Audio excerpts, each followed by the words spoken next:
흔히들 우리가 잘 알고 있듯이 11월 달은 감사의 달이라고 말을 합니다. 추수를 마친 이후에 풍요로움이 있고, 또한 우리가 잘 아는 대로 추수감사 주일이 있는 달이기 때문인 듯합니다. 여러분, 풍요함이 감사를 만드는 것일까요? 아니면 감사함이 풍요를 만드는 것일까요? 성경에서 풍요하기에 감사하라고 할까요? 그렇지 않음에도 마땅히 감사해야 한다고 할까요? 유대인들에게 성경 다음으로 정신문화의 원천으로 평가되는 탈무드에 다음과 같은 말이 있습니다. 지혜로운 사람은 어떠한 경우에도 배울 줄 아는 사람이다. 가장 강한 사람은 자기를 이기는 사람이다. 그리고 가장 부자는 지금 가지고 있는 것에 감사하며 족할 줄 아는 사람이다. 이렇게 말을 합니다. 참으로 지혜로운 말이지요. 그런데 저는 여기에다가 조금 더 보태고 싶은 말이 있습니다. 가장 행복한 사람은 감사할 줄 아는 사람이다. 가장 건강한 사람은 감사하는 사람이다. 그리고 감사하는 사람이야말로 가장 예수 잘 믿는 사람이다. 사람이 성인이 되면 평균 26,000개 정도의 단어를 구사한다고 합니다. 그 중에 사람을 가장 기쁘게 해주는 말 무엇일까요?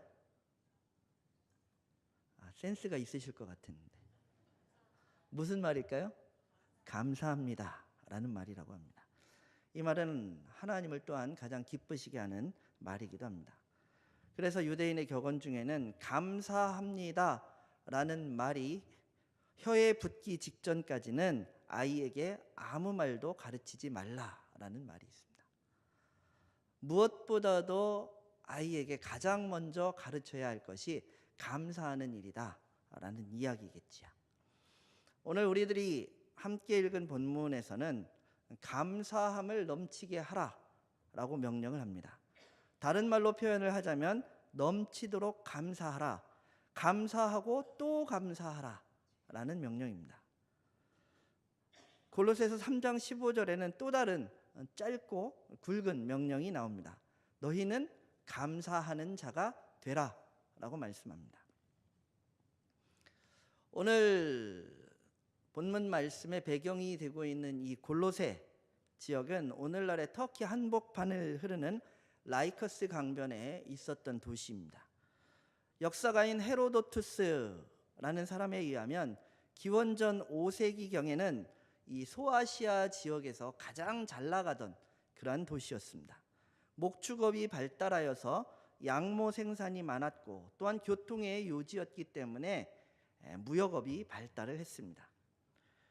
그런데 이 도시에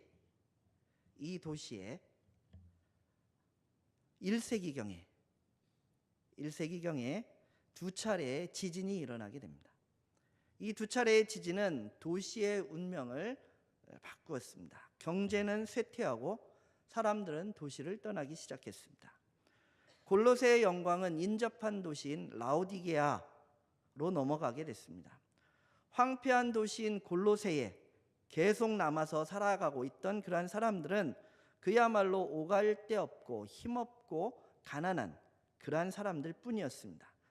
바로 사도 바울은 그 사람들에게, 그러한 골로새 교인들에게 감사하는 자가 되라 라고 권면하고 있는 것입니다. 로마의 정치적 지배를 받고 있는 가난한 도시에 가난한 성도들에게 감사하는 자가 되라 라고 권고하고 있습니다. 감사할 수 없는 사람들에게 감사하는 자가 되라 라고 한 것입니다. 또한 지금 그렇게 말하고 있는 사도 바울은 그 자신의 처지는 또 어떻습니까? 로마의 감옥에서 언제 죽을지 모르는, 그야말로 목숨이 경각에 달려있는 그러한 처지입니다. 사도 바울이 자신조차도 옥중에 있으면서 참으로 어렵고 난감한 처지에 있는 골로새의 교인들에게 감사하라 라고 말하는 그 이유가 무엇입니까? 무엇 때문에, 왜 감사해야 한다고 그는 그렇게 힘써서 강조하고 있는 것일까요? 오늘 말씀 첫 번째는 그리스도 예수를 주로 받음이 감사할 일이다 라고 말씀하고 있습니다. 오늘 말씀 6절입니다. 그러므로 너희가 그리스도 예수를 주로 받았으니 그 안에서 행하되. 성도는 감사의 조건이 참 많습니다. 우리가 잘 알고 있는 이 로빈슨 크루소 이야기에 나오는 대목입니다. 로빈슨 크루소가 외딴 섬에 혼자 있게 되지요. 그는 이 외딴 섬에 있으면서 한 가지 특이한 일을 합니다. 2개의 기둥을 세워놓고 하나에는 잘못된 일들을, 그리고 다른 하나에는 감사한 일들을 표시하기로 했습니다. 배가 파손되고 여기 이렇게 무인도에 혼자 남게 된 것은 분명 잘못된 일이었습니다. 그래서 잘못된 일의 기둥에다가 표시를 합니다. 그런데 문득 생각이 이어집니다. 그렇지만 나는 여기 이렇게 살았는데 나와 함께 그 배에 탔던 사람들은 하나도 살아남지를 못했다. 죽지 않고 살아있는 건 분명 감사할 일 아닌가. 그래서 얼른 감사의 기둥에 감사한 것 한 가지를 표시했습니다. 표기를 하다가 또 감사한 일이 생각났습니다. 이 무인도에 먹을 것이 하나도 없다면 굶어 죽을 수밖에 없었는데 여기 먹을 것을 구할 수 있으니 감사한 일이네. 내가 배에서 아무것도 가지고 온 게 없어서 당장 입을 수 있는 옷이 없는데 여기에는 내가 입고 있든 벗고 있든 볼 사람이 아무도 없으니 그것도 감사한 일이네. 또한 나에게는 위험으로부터 날 보호할 수 있는 무기도 하나도 없는데 이 섬에는 그렇게 위협이 될 만한 야생동물도 없으니 감사한 일이네. 이런 식으로 감사한 일들을 적어가다 보니 모든 것이 다 감사할 조건뿐이더라라는 것입니다. 그래서 그는 귀중한 한 가지 깨달음을 얻게 됩니다. 이 세상에는 감사할 조건을 하나도 찾을 수 없을 만큼 그렇게 비참한 상태는 있을 수 없다라는 사실이었습니다. 파스칼은 이런 말을 했습니다. 사람은 같은 사건에서 웃기도 하고 울기도 한다. 이 말은 똑같은 조건에서 사람들은 각자가 다르게 반응한다라는 거죠. 같은 조건에 살면서 어떤 사람은 그 조건에서 넘치는 하나님의 은혜를 체험하고 어떤 사람은 오히려 하나님을 원망하고 세상을 원망한다라는 것입니다. 자신의 삶에 역사하시는 하나님의 은혜를 만족한다고 하면 우리는 어떤 환경이 주어져도 하나님의 은혜에 감사할 수 있을 것입니다. 우리 그리스도인은 자신의 삶을, 우리들의 삶을 하나님 중심으로 생각해야 합니다. 만일 세상적인 관점으로 우리들의 삶을 본다면 결코 만족하거나 또한 감사할 수 없을 것입니다. 왜냐하면 요한 1서 2장 15절 16절 말씀에 이 세상이나 세상에 있는 것들을 사랑하지 말라. 누구든지 세상을 사랑하면 아버지의 사랑이 그 안에 있지 아니하니 이는 세상에 있는 모든 것이 육신의 정욕과 안목의 정욕과 이생의 자랑이니 아버지께로부터 온 것이 아니요 세상으로부터 온 것이라 라고 했기 때문입니다. 그리스도인이 세상적인 관점으로 살면 감사할 수 없습니다. 나를 구원하신 하나님의 사랑의 관점으로 볼 때 비로소 하나님의 은혜가 느껴지고 또한 감사할 수 있는 것입니다. 이제 한번 지나간 시간들을 돌아보십시오. 감사의 조건들을 한번 헤아려 보시기 바랍니다. 얼마나 많은 감사의 제목들이 있습니까? 그 많은 감사의 제목들 가운데에서도 단연 믿는 우리가 가장 먼저 감사할 것은 내가 구원받은 사실, 그리스도께서 나의 구주가 되신다라는 사실이라는 것입니다. 내가 구원받은 것이 나의 선택입니까? 내가 구원받고 싶어 구원받은 것인가요? 아니지요. 분명 아닙니다. 나의 선택이 아니라 하나님의 선택입니다. 그래서 감사해야 하는 것입니다. 믿음을 가지는 것도 우리 마음대로 되는 것이 아닙니다. 하나님께서 허락하셔야 합니다. 요한복음 15장 16절에 너희가 나를 택한 것이 아니요 내가 너희를 택하여 세웠나니 라고 말씀하고 있습니다. 그렇습니다. 우리를 택하신 분은 전능하신 하나님이십니다. 우리의 구원자 대속의 은혜를 베풀어 주신 예수 그리스도입니다. 만물을 창조하시고 인간의 생사와 화복을 주관하시는 하나님께서 택하여 주신 것입니다. 그것도 우리가 하나님을 알지 못하고 있었을 때, 또한 복중에서 아직 지어지지도 않았을 때 이미 선택하여 주셨다라고 말씀하고 있습니다. 예레미야 1장 4절 5절 말씀에 여호와의 말씀이 내게 임하니라. 이르시되 내가 너를 복중에 짓기 전에 너를 알았고 내가 태에서 나오기 전에 너를 구별하였고 너를 열방의 선지자로 세웠노라 라고 말씀합니다. 예레미야 선지자를 부르실 때 하신 말씀이죠. 그런데 이는 예레미야 선지자뿐 아니라 오늘 우리들에게도 동일하게 하나님의 특별한 사랑과 선택을 받은 복된 사람들이다 라는 것을 우리가 기억해야 합니다. 많은 사람들 가운데에서 멸망해서 구원받고 택함받은 거룩한 백성이 되게 하셨다라는 거죠. 그러하기에 우리가 하나님께 감사하며 그 하나님을 사랑하고 높이며 또한 하나님의 영광을 위해 살아가는 것이 마땅하다 하는 것입니다. 우리의 무슨 공로나 내세울 것이 있어서 된 것이 아니죠. 무엇이라 말씀합니까? 하나님의 선물이라고 하지 않습니까? 선물입니다. 선물을 받기 위해 우리가 할 일은 아무것도 없다라는 거죠. 무엇을 해야 한다면 엄밀한 의미에서 그것은 이미 선물이 아닌 것이죠. 예를 들어 우리 어머니들이 자녀들에게 종종 이런 말을 합니다. 너 이번 시험에 학급에서 1등하면 선물로 자전거 사줄게. 그렇죠? 그래서 이 자녀가 열심히 공부를 하여서 학급에서 1등을 했습니다. 자전거를 선물로 받았습니다. 자, 그러면 엄밀한 의미에서 이 자전거가 선물일까요? 노력의 대가일까요? 선물입니까? 네, 노력의 대가지요. 자식이 밤잠 안 자고 노력한 대가일 뿐입니다. 선물이라고 하는 것은 아무 일도 하지 않았지만 아무 공로도 없지만 주어지는 것을 말합니다. 그런데 우리가 받은 구원이, 우리가 얻은 영원한 생명이 바로 선물이다라는 겁니다. 이것은 너희에게서 난 것이 아니요 하나님의 선물이다. 얼마나 감사할 일입니까?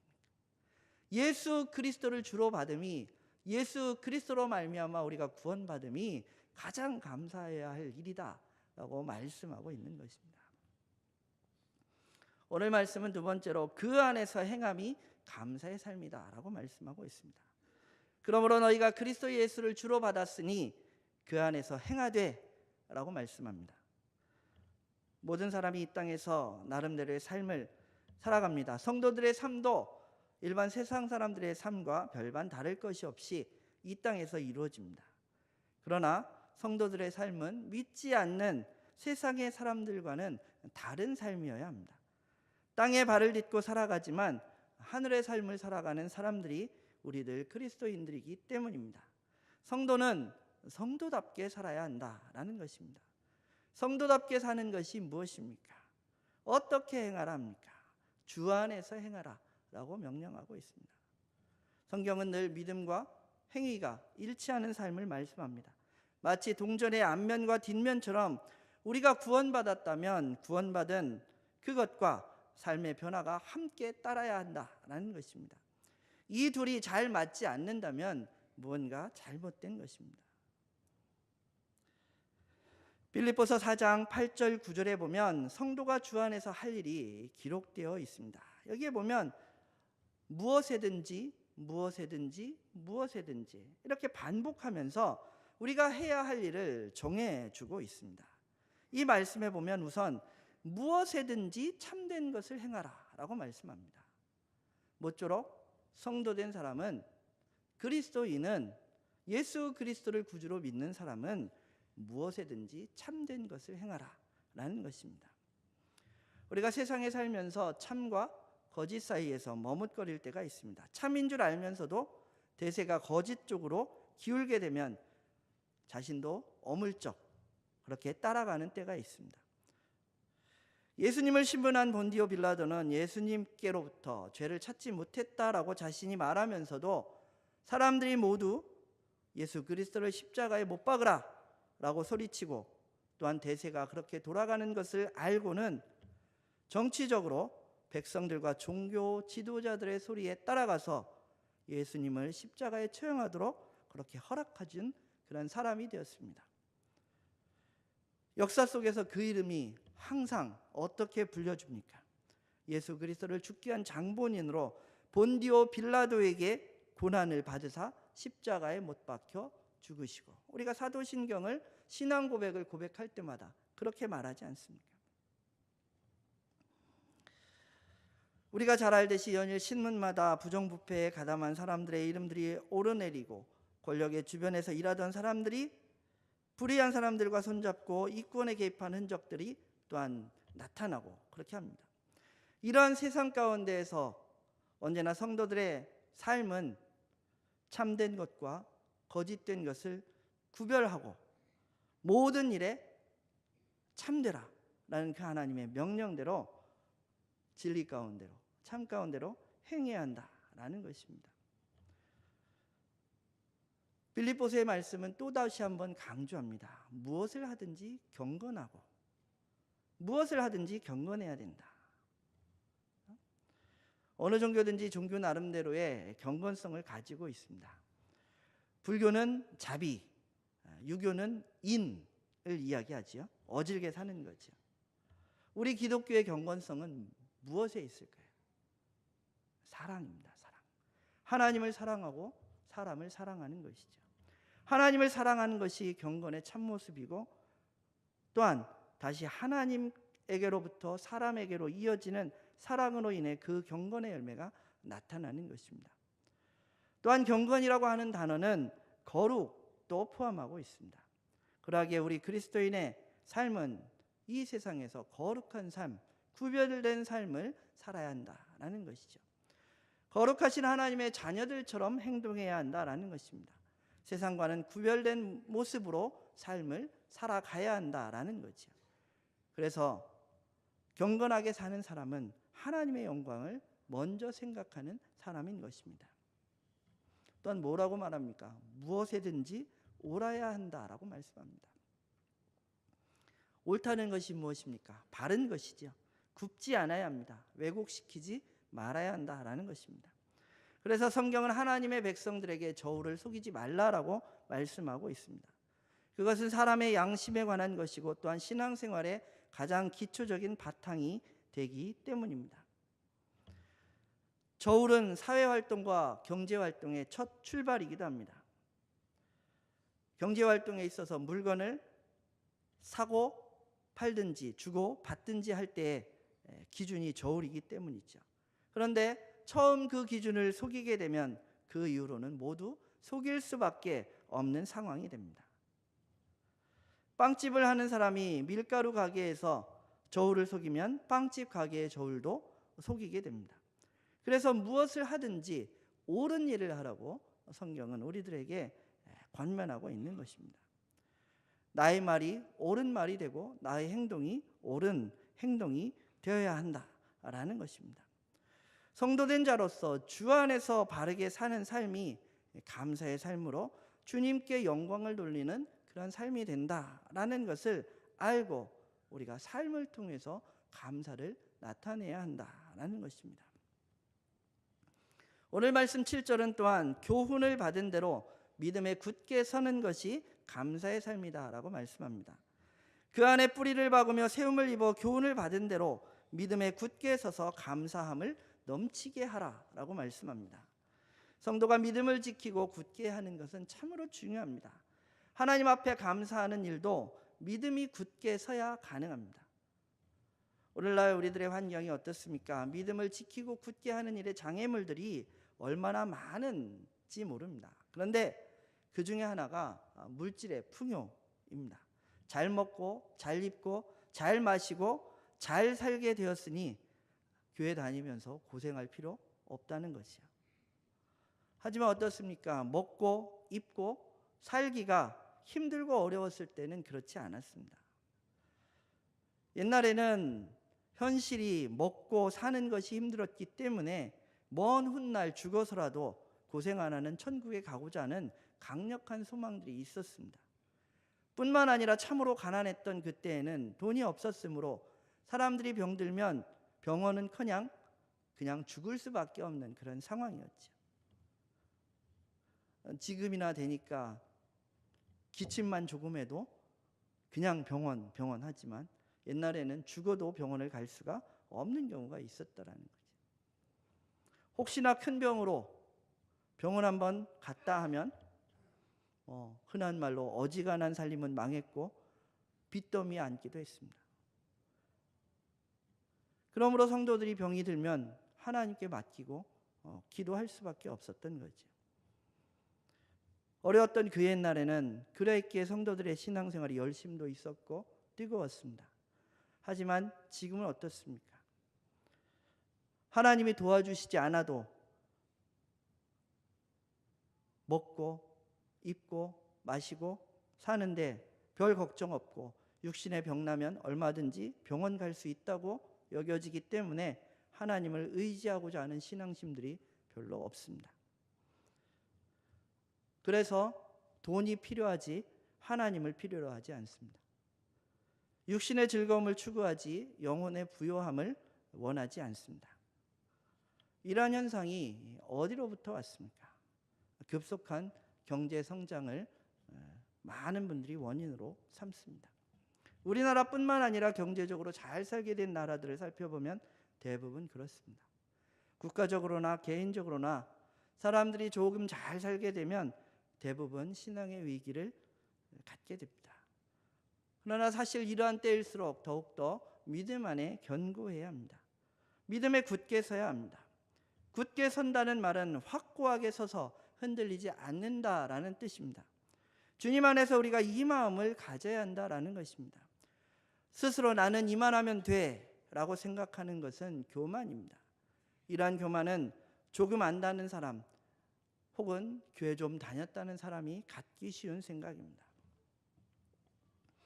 고린도전서 10장 12절에 선줄로 아는 자는 넘어질까 조심하라 라고 말씀하고 있습니다. 우리가 신앙적인 부족함을 늘 인식하며 살아야 합니다. 늘 배우고 확신한 일에 거해야 합니다. 신앙적인 교만보다 위험한 것은 없습니다. 믿음을 굳게 할 이유가 있는 것입니다. 다른 어떤 것이 아니라 믿음이 필요합니다. 연약한 믿음이 아니라 반석 같은 굳건한 믿음이어야 합니다.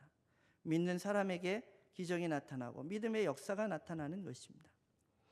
요한일서 5장 4절 말씀해 보면 대저 하나님께로서 난 자마다 세상을 이기느니라. 세상을 이김은 이것이니 우리의 믿음이니라 라고 말씀하고 있습니다. 우리가 어렵고 힘들고 참으로 장애물 많고 그런 세상을 이기는 방법은 믿음이라고 하는 것입니다. 오늘 본문에서 그 안에 뿌리를 박으며 세움을 입어 교훈을 받은 대로 믿음에 굳게 서서 감사함을 넘치게 하라 라고 말씀하고 있습니다. 믿음에 굳게 설 때 감사하는 삶을 살 수 있다라는 말씀입니다. 우리 주님의 십자가와 부활의 은혜와 사랑, 그분의 성품과 능력, 장차 우리 가운데 다시 오실 주님 안에 믿음의 뿌리를 내리고 그분의 말씀을 믿는 믿음 위에 굳게 서면 감사할 수 있는 것입니다. 그래서 감사는 믿음인 것입니다.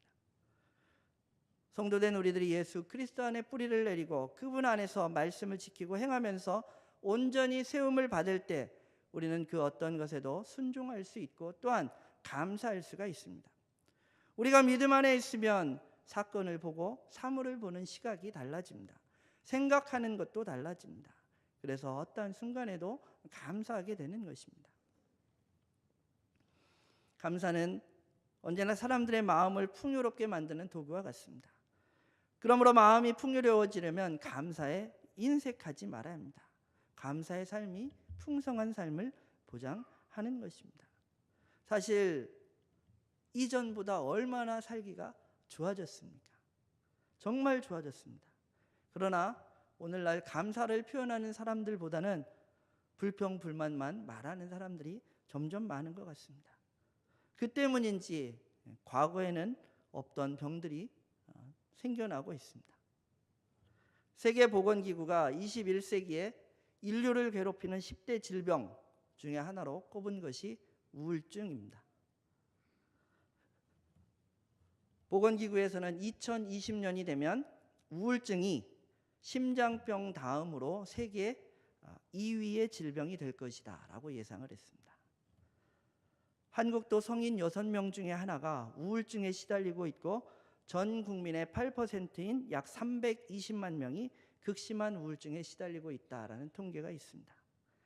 우울증은 당뇨병, 심장병, 암, 심지어 골다공증과 같은 기존 질환에 나쁜 영향을 주기도 합니다. 그런데 이 우울증은 마음의 감기라고 불리워집니다. 감기에 걸리면 멀쩡하던 사람도 고통에 시달리죠. 마찬가지로 우울증의 증상은 우울한 기분, 흥미와 즐거움의 상실, 기운이 없고 매우 피곤하고 활동 감소성의 증상 등으로 나타납니다. 이러한 우울증 환자를 방치할 경우에 생활에 흥미를 잃고 자기 활동도 못하고 결국은 자살까지 가는 그런 경우들이 많다고 합니다. 우울증이 생긴 원인이 참으로 여러 가지가 있지만 그중에 무엇보다도 자기 생활에 대한 불만 때문에 일어나는 것이 많다라는 것입니다. 우울증의 한 치료 방법이 범사에 감사하는 것이다 라는 겁니다. 실제로 의사들은 우울증 환자를 치료하기 위해서 항상 긍정적인 생각, 밝은 생각을 갖도록 권장하고 있습니다. 우리 기독교인이 감사해야 한다라는 것은 아무리 강조해도 부족함이 없는 것입니다. 감사의 삶이야말로 참으로 우리 믿는 이들에게 꼭 필요한 것이다 라는 것입니다. 한 가지 이야기만 더 하려고 합니다. 미국의 명문 대학인 노스웨스턴 대학교가 자랑하는 졸업생 가운데 에드워드 스펜서라고 하는 사람이 있습니다. 1860년 9월 폭풍우가 몰아치는 어느 날 근방에 있는 미시간 호수에서 여객선이 침몰을 했습니다. 그래서 187명이 사망하는 그런 일이 벌어졌습니다. 이 스펜서라고 하는 사람은 수영 선수였습니다. 학교에 있던 스펜서는 옆에 있던 호수에서 사람 살려라는 그 아우성 소리를 듣고 육지에서 800m나 떨어진 그 배가 침몰한 현장을 16번이나 헤엄쳐 오가면서 17명의 사람을 구조해냈습니다. 17번을 다녀왔으니까 얼마나 먼 거리를 헤엄친 것입니까? 더더군다나 한 사람을 옆에 끼고 수영을 했으니 사람이 남아나겠습니까? 결국 온몸에 기운이 빠지고 이 사람 역시도 병원에 실려갔습니다. 물속에 너무 무리하게 힘을 썼기에 몸이 망가지고 결국은 평생을 휠체어에 의지해서 그렇게 살게 되는 장애인이 되고 말았습니다. 물론 국민적인 영웅이 되었죠. 하지만 자신은 일생을 장애자로 살아야 하는 뼈아픈 대가를 치르게 됐습니다. 이 사람이 80세를 살았는데요. 세상을 떠나기 전에 한 신문 기자가 인터뷰를 했습니다. 옛날 사고 당시 내가 구출해준 질문이 이거였어요. 당신의 생에 있어서 가장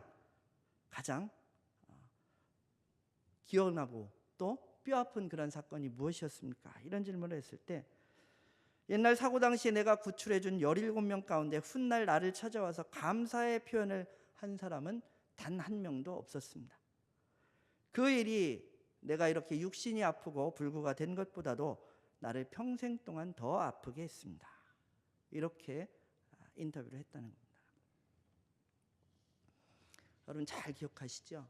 성경에도 이와 비슷한 한 사건이 있는 것을 여러분들 아실 겁니다. 10명의 나병 환자가 고침을 받은 사건이죠. 병이 나은 10명의 나병 환자 중 한 명만이 주님을 찾아옵니다. 그리고 주님의 발 앞에 엎드려 뜨거운 눈물 깊은 감사를 드립니다. 주님이 물어보십니다. 나머지 9명은 어디 갔니? 주님은 찾아온 한 명의 사람의 믿음을 칭찬하시죠. 우리는 오늘 이 사건 속에 우리 삶의 우선순위를 한번 찾아보아야 합니다. 무엇이 그렇게 급한 일입니까? 병이 나은 것이 인정받는 것이 급한가요? 자기 가족들에게 이제 내가 이 저주받은 질병으로부터 치료받았다. 예수님이 나를 치료하셨다라고 가서 말하는 게 더 급한 일입니까? 무엇이 급한 일입니까? 주님 앞에 감사하는 그것이 급한 일입니다. 주님 앞에 나와 하나님께 영광을 돌리는 일이 급한 일이죠. 저는 성경의 이 말씀을 보며 그런 생각을 해봅니다. 감사하다면 보여줘야 합니다. 여러분 한번 따라해 보십시오. 옆에 보시면서 옆에 분들하고 같이 감사하다면 보여줘야 합니다. 자, 그러면 옆에 분에게 다시 한번 똑같이 쳐다보시면서 말씀하세요. 자, 그럼 보여주세요.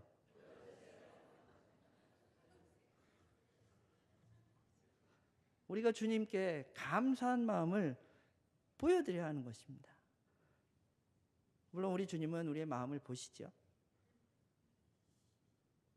주님이 보시고자 하는 것은 우리들의 속마음뿐 아니라 우리들의 속마음이 우러러 나오는 깊은 감사의 행동입니다. 감사하다면 보여드려야 합니다. 오늘 말씀에 뭐라 합니까? 감사함을 넘치게 하라. 넘치게 감사하라. 감사하고 또 감사하라. 감사란 받은 것에 대하여 표현하는 것입니다. 감사의 마음이 들 때 그렇게 표현하도록 하십시오. 찬양할 때도 마찬가지죠. 감사하다면 입을 벌려야 하지 않겠습니까? 소리내서 감사해야 되지 않겠습니까? 감사는 표현입니다. 받은 것을 받았다고 고백하는 것이 감사인 것입니다. 11월 감사의 계절입니다. 오늘 말씀대로 감사하고 또 감사할 수 있기를 원합니다. 넘치도록 감사할 수 있기를 원합니다. 우리들의 마음 가운데, 우리들의 교회 가운데, 우리들의 주변에 감사하는 그 감사가 넘치는 그러한 감사의 계절 되기를 원합니다. 기도하겠습니다. 아버지 하나님, 우리가 구원받은 것이 감사하고, 아버지 하나님, 우리가 참으로 영원한 생명을 소유함이 감사합니다. 돌아보면 감사할 것뿐인데 우리가 이 감사를 표현하며 아버지 하나님께 영광 돌리는 사람들 되게 하여 주시옵소서. 감사함이 넘치게 하라 하셨사오니 넘치게 감사하게 하시고 감사하고 또 감사하게 하여 주시옵소서. 예수님의 이름으로 기도합니다. 아멘.